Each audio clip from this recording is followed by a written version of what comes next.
My name is Leela Carter. I'm 18 now, but everything I'm about to tell you started when I was 17.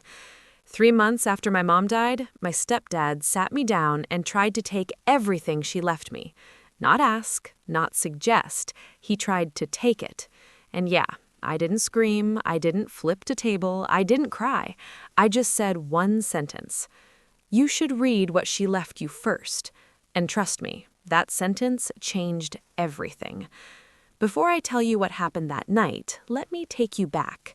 Because none of this started with money. It started with my mom. Her name was Elena Carter. And if you've ever met someone who just felt safe to be around, that was her. She wasn't rich, she wasn't famous, but man, she was solid. Like the kind of woman who'd work a 10-hour shift and still come home and help you with homework like it actually mattered. The kind who remembered birthdays nobody else did.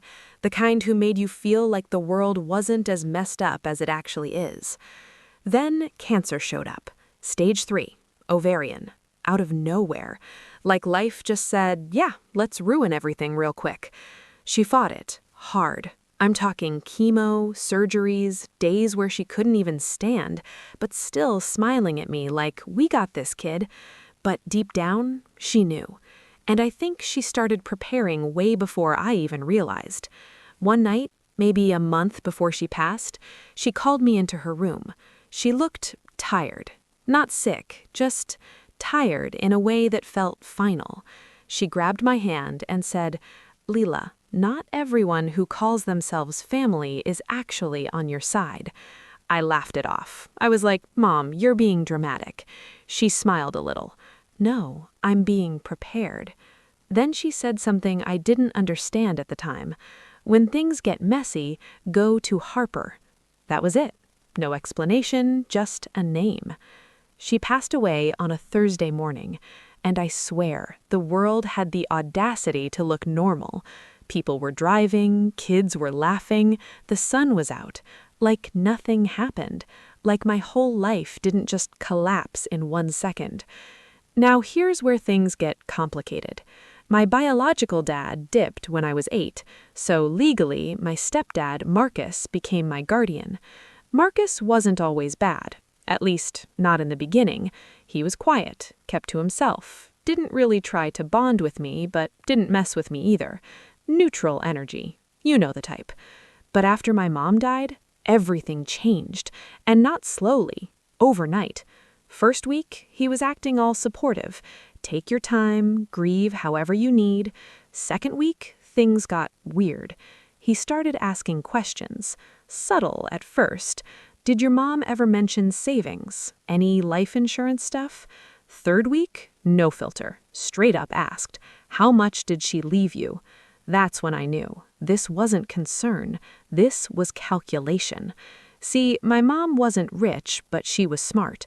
Turns out she had life insurance, savings, and some investments. Total?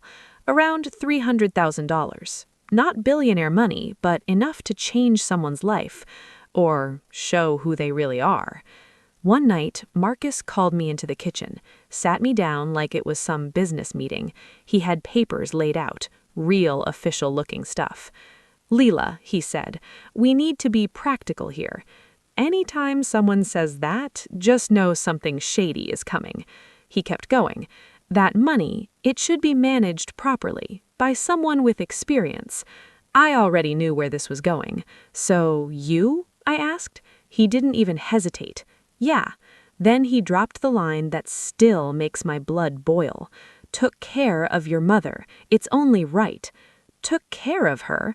Bro, you barely showed up when she was dying. But I stayed quiet, because something in my gut told me, don't react, not yet. He slid the papers toward me. I just need your signature. I looked at them, didn't even read. Didn't need to, because I already knew one thing for sure. My mom wasn't stupid. There was no way she'd leave everything unprotected. So instead of arguing, I just said, I'll think about it, and walked away. That night, I couldn't sleep. Something felt off, like really off. And then I remembered, Harper, the name my mom mentioned. Next morning, I skipped school and Googled it. Turns out, Harper was a lawyer. Not just any lawyer, a trust and estate attorney. That's when my heart started racing, because now it made sense. I called the office. My hands were shaking. Didn't even know what I was going to say. But when the receptionist answered, I just blurted, "My mom told me to call you if something went wrong." There was a pause. Then she said, "Hold on." A few seconds later, a calm voice came on the line. "Is this Leela?" I froze. "Yes." "I've been expecting your call." That sentence? Yeah, that changed everything. I went to her office that same day. Small place, nothing fancy, but the moment I sat down, I felt it. That same energy my mom had. Calm, controlled, solid. She opened a file. Thick one. Tabs, notes, documents, all prepared by your mother, she said. My chest tightened. What is this?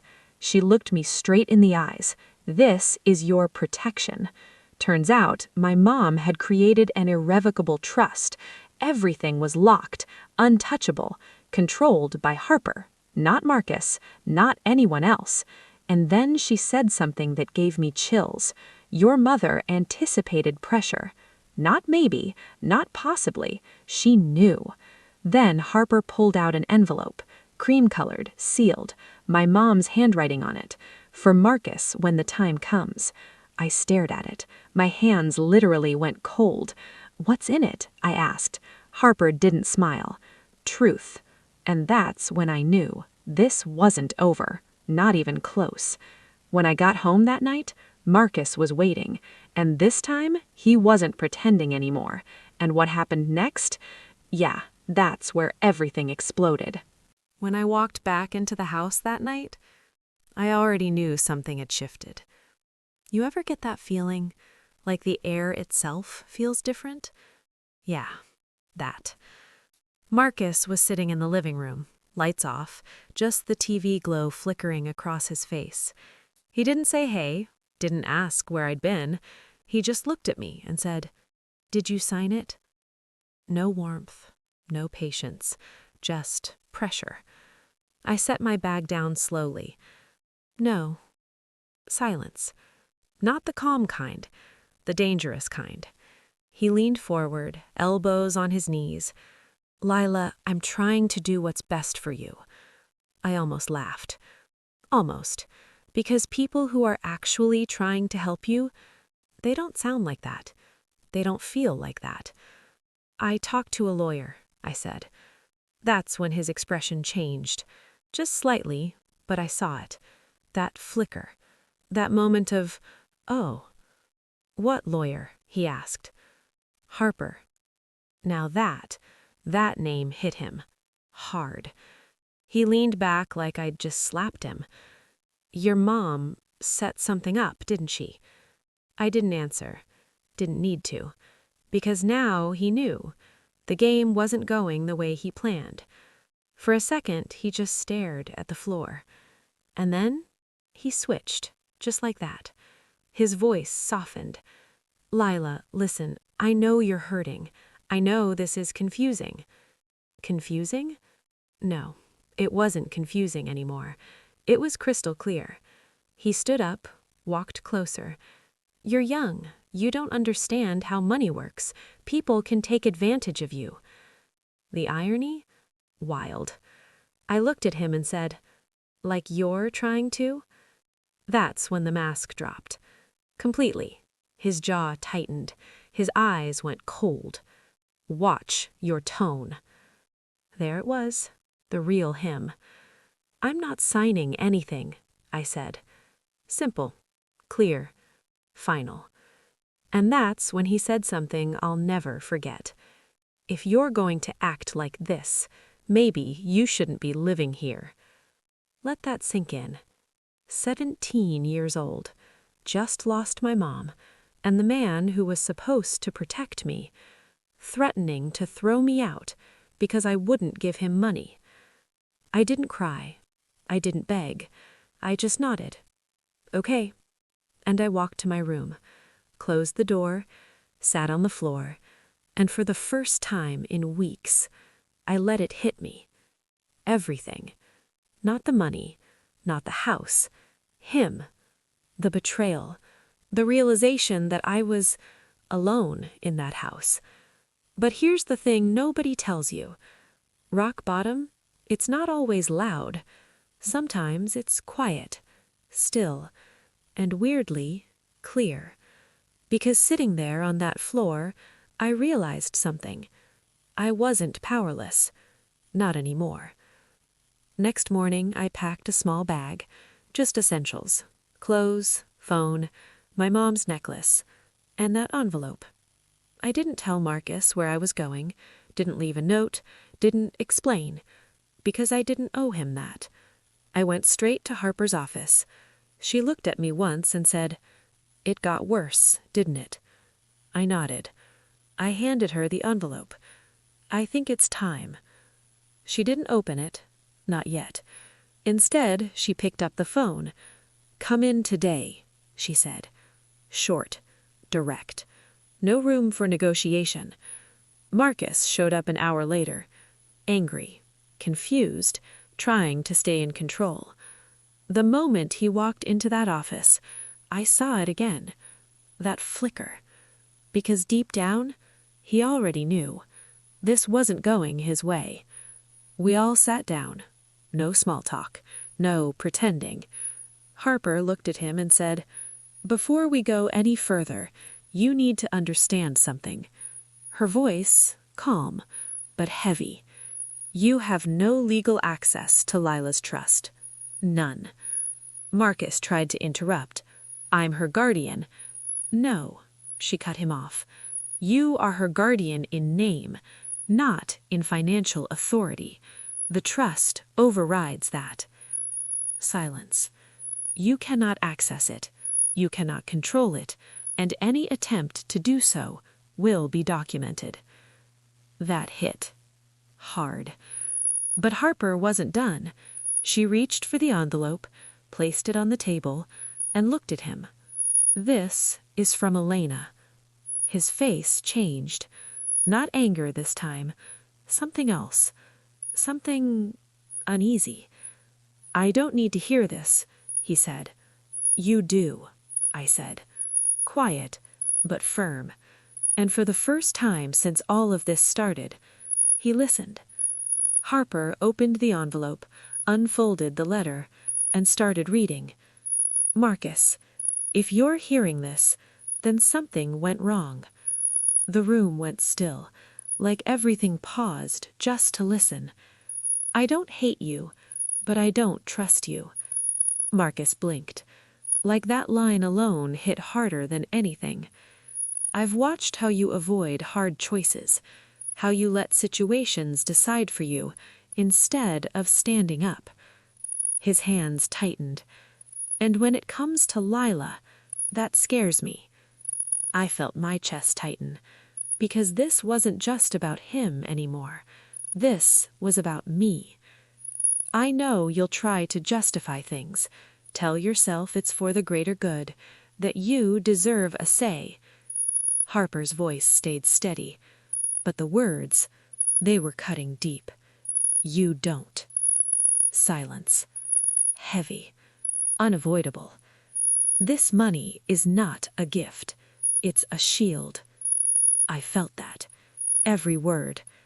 A shield for my daughter, from the world, and from people who might forget she comes first.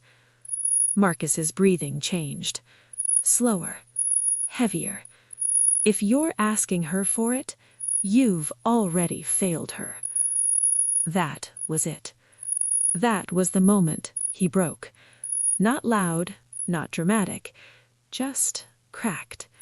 He leaned back, covered his face, and for the first time, he looked small, not powerful, not in control, just exposed. The truth does that. It strips everything else away. "I didn't," he started, but the words didn't come, because what do you say after that? There was nothing left to argue, nothing left to twist, nothing left to hide behind. Harper folded the letter, set it down. That's all. Marcus stood up slowly. didn't look at me, didn't say anything, just walked out. And just like that, it was over. Not perfectly, not magically, but clearly. I moved out that week, stayed with a friend until my 18th birthday, then got my own place. First time I signed something with my name on it, not for someone else, not under pressure, but for me. And yeah, it was scary, but it was also freeing. A few months later, I got a message from Marcus. Short, simple, I'm sorry. And for a long time, I didn't reply. Not because I hated him, but because healing, it doesn't run on someone else's timeline. Maybe one day we'll talk, maybe not. But here's what I do know.